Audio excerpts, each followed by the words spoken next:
జై శ్రీరామ్.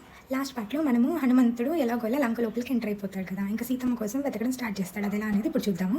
హనుమంతుడు ఇంకా లంకలోకి ప్రవేశించేశాక అర్ధరాత్రి కదా, నిద్రలో మునిగిపోయి ఉంటుంది ఆ నగరం అంతా.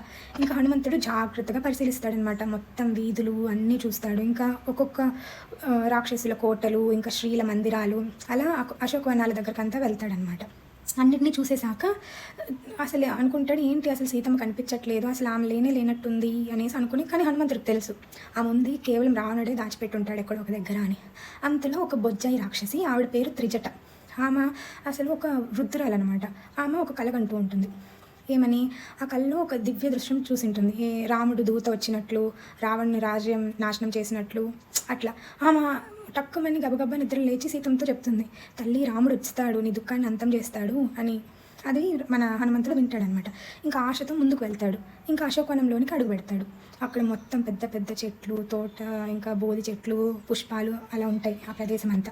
ఇంకా అక్కడ ఒక స్త్రీ ఉంటుంది, వాడిపోయిన కళ్ళతో, శోకంతో నిండి, అసలు మొత్తం ముఖమంతా ఎంతో శోకంతో నిండినట్టు ఉంటుంది అనమాట.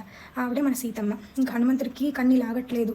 రామయ్య, నీ భార్య చూడు, అసలు ఇలా చూడాల్సి వస్తుందని ఊహించావా నువ్వైనా అనేసి అనుకుని బాధపడిపోతూ ఉంటాడు. కానీ ఆయన హనుమంతుడు ఆగకుండా ఇంకా పిల్లిలాగా అసలు మెల్లగా సీతమ్మ దగ్గరికి వెళ్తాడు.